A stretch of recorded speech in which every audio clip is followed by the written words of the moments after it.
So I actually believe in the corporate collaboration in public education and in college as well, on college campuses. Just to give you an example, Citibank knows exactly how much it costs every time you call Sri Lanka to get a problem answered on your credit card. Nothing against Sri Lankans, but I actually believe our 14, 15, 16, 17, 18-year-olds could handle those calls here in America. We bring that business back just on one issue. And pay them a piece price performance. That piece price performance would give them money that would go into tuition, offset so the teachers don't have to pay money out of their pocket to decorate bulletin boards. And now when you get through school, that you can say, I don't just have an education, I actually worked for Citibank for 6 years as a customer service rep, and this would possibly help in that process. Let alone just give them the opportunity to create their own business. So what if all of a sudden we took our 14, 15, 16, 17-year-olds, taught them how to be in business, because that's what everybody comes around the world to do, and we give them a funnel through that process, again, via either corporate collaboration or the opportunity of entrepreneurialism.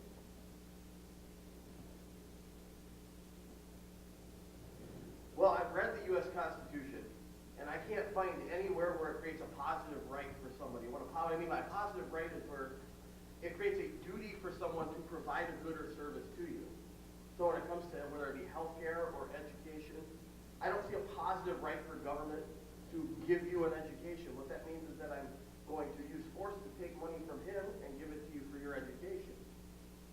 What I do think we could do, so I'm not in favor of tuition-free education as a federal program.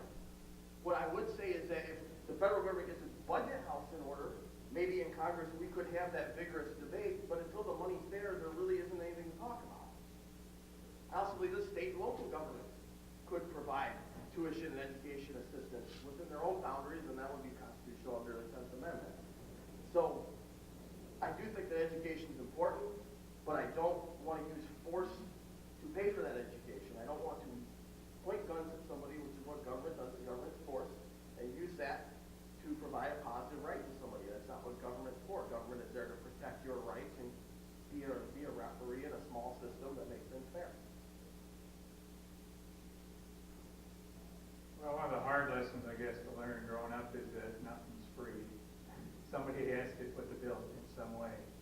So the fiscal house is not in order, that's one thing. But the other thing is that needs to be addressed is the continuing cost of education that goes well beyond inflation. We need to look at the colleges and universities and try and discover, and I think we're going to find out why the cost of college is as high as it is and why it grows beyond the inflation rate. The other thing is, what is the value of it? There are a lot of college graduates that are, working for minimum wage right now. There's a certain responsibility that goes with that, and making sure that you get an education in a degree that will allow you to have a job. But they emphasize there the trades as well. College, I don't think, is for everybody. Some people are better suited towards the trades. In fact, I'm a big supporter of Mike Rowe, the guy from Dirty Jobs. He has his Mike Rowe Foundation that provides scholarships for people going into the trades. To understand, there's like 6 million jobs across the country that can't be filled because there's nobody trained for the trades. So the idea in setting your future is making sure that you have realistic goals going in. Scholarships is certainly a way. Work the hardest. It always gives you, to get the best grades you can, because it always gives you more options. And that's the best way to do it, is to work for yourself and be willing to work outside of school as well.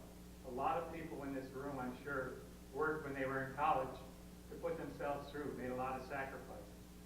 So the accepted paradigm that we have nowadays is that you're going to come out of college with a degree that may or may not get you a job, with a debt that you won't be able to service. That's an unsustainable way of doing things. So again, I'm looking more at scholarships, encouraging that the colleges and universities get their costs under control, so that if you do want a college education, it is affordable by you working another job or something else. And certainly, don't automatically accept that college is the solution to your future. That your future may also be in the trades, and there are six-figure incomes that come along with trade jobs as well. And you're helping build America with a more hands-on approach in that endeavor.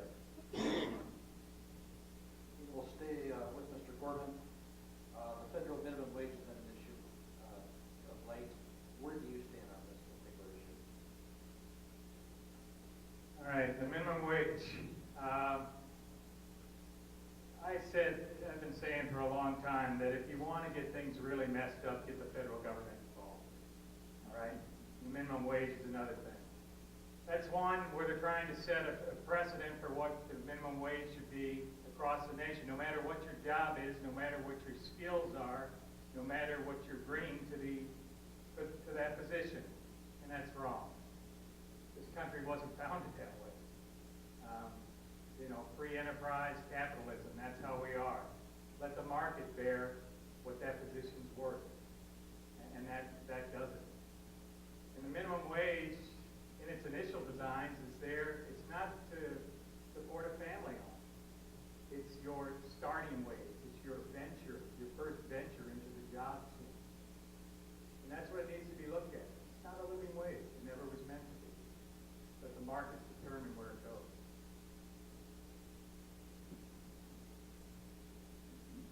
Well, just like any other product or service, buyers and sellers of that product or service will determine its value in a free market. So buyers and sellers of labor will determine what the price of labor is.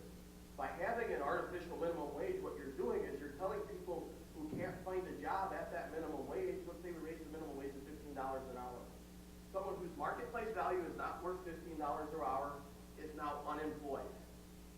Let's extend that bottom rung of the economic ladder and let people start somewhere.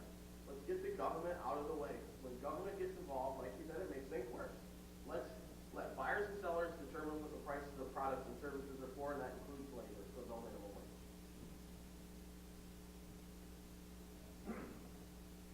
Well, I think it's about enslavement or empowerment, and certainly minimum wage creates enslavement. Again, I believe that we also need to have the freedom to grow a business, and so looking at businesses overall, I just don't think that it's sustainable to raise the minimum wage at this time, certainly in this current economy, and what's coming, because there's more to come. It's really about inflation. So my first job was $1.85 an hour, and I was in high school, and that's what we did. And we survived. It wasn't for a career. It was just for an opportunity to pay for some books and some weekend opportunities and so forth and so on.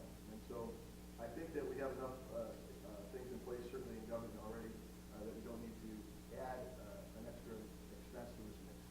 So the Department of Labor makes some really unusual decisions, and the structure of them, again, is really union-based, and not that I'm against the union at all, I'm very pro-union, but to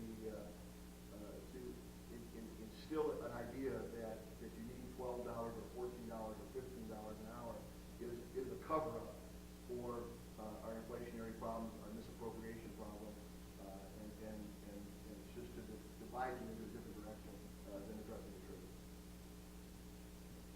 Well, not surprising. I'm at a tad of a different place because if you are making minimum wage right now in this country, you're making $15,000 a year and you're living at poverty level. And it would be great if we were just talking about young people who are in their first jobs, but we're talking about people that are in their 40s and their 50s, and they're taking care of our parents and many other people. I don't believe that we should raise the minimum wage to $15 right now. I think we've got to look at how we begin to raise it up. I think we've got a problem in this country, and the income disparity is getting larger. I worked for General Motors for 30 years, or more than 3 years. I am a free market person, but I'm really concerned at the number of people in this country who are working 2 full-time jobs and still below the poverty line. And so I think we've got to do something to address income disparity, which we're getting, how many billionaires control how much of the wealth in this country, and that deeply concerns me. I want to if you live in this country, I think working men and women should get a fair wage. Continuing with Congresswoman Deagle, how do we keep manufacturing jobs in the state of Michigan? We have to work hard, and we've got to work together. I believe and one of the issues, one of the problems we have right now is unfair trade deals, so that we can't make small cars in this country for a variety of competitive reasons. We've got to figure out what it's going to take to keep manufacturing in this country and then keep those jobs here. The Willow One project that I mentioned in my opening comments is a very good example of working together at the federal, state, and local level. I've talked to the governor's office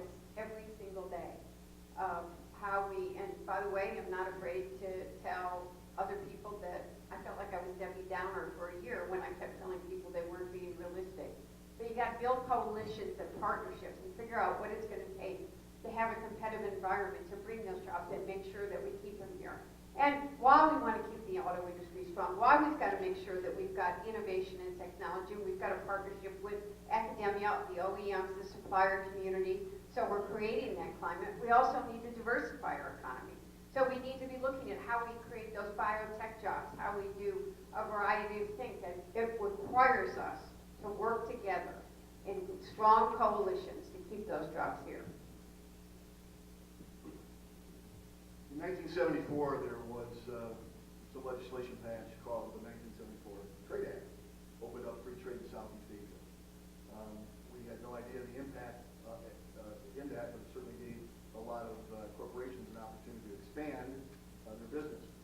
And then another thing came along called NAFTA, one of the worst things that ever happened in the 12th District. And a president by the name of Clinton went to our Congressman John Dingell and told him to come to the 12th District and tell us that we need to get parts across the border from Canada.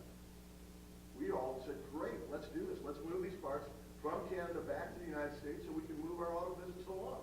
The problem is we had no idea that NAFTA was talking about opening 28 plants in Mexico, or whatever the case may be. So it's slowly decayed, and 20 years later we now see the effect of our pension loss, our job loss. In Taylor, Michigan, there's 1,500 foreclosed homes alone in the city of Taylor.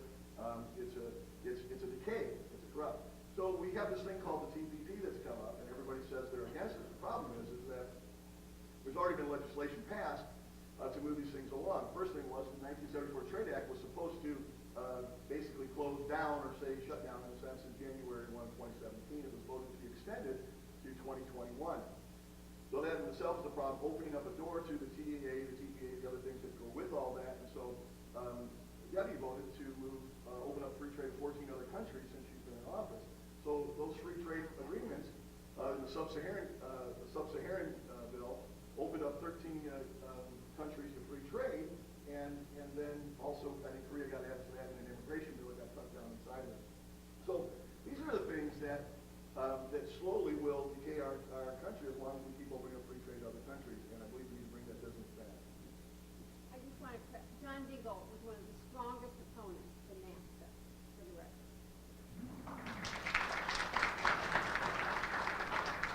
I like that. We need a tax and regulatory environment that supports manufacturing jobs. We need to lower our corporate income tax. We need to place moratoriums in depressed areas on certain federal regulations, not environmental regulations, but maybe some wage and labor regulations. We need free trade, but we need a policy that just says we have free trade. Free trade agreements, the devil's in the details. TPP, NAFTA are things that are destructive to us. They're not true free trade. It's managed trade. We need to have a competitive environment that says that we can compete with Mexico, that we can compete with China. Now that doesn't mean we're going to treat our workers like junk or we're not going to pay them enough. We have strong controls in place for that. But we need to create that competitive environment that makes our manufacturers want to stay here, and we need to help manufacturing startups and small businesses to keep those jobs here as they expand. And I think we can do that with tax reform and regulatory reform. Having lived all over the country and all over the world with my jobs and that sort of thing, I don't know why anybody wouldn't want to live here in Michigan and work here. But it comes down again to the federal government, the encroachment on everything. From the EPA, OSHA, Department of Energy, and the dreaded IRS itself. We impose burdens on businesses that make it better to do business elsewhere. We need to get those out of the way. And probably the biggest job killer in recent history, Obamacare. Why are people working 2 or 3 jobs? Because their employers won't allow. They want to skirt around the requirement of 30 hours.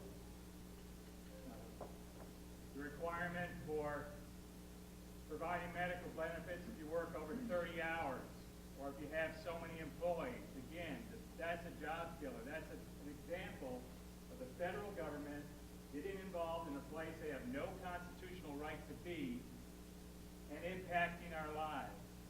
You want to have manufacturing in Michigan, prosperity, get the federal government out of the way, get it back in accordance with the Constitution.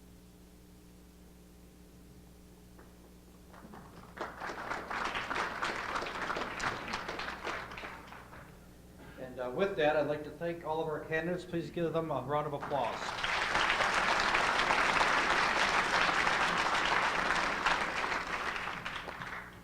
Now, if you'd please stand and join me in the Pledge of Allegiance, we'll conclude. I pledge allegiance to the flag of the United States of America and to the republic for which it stands, one nation, under God, indivisible, with liberty and justice for all. Thank you all for coming. Have a great day.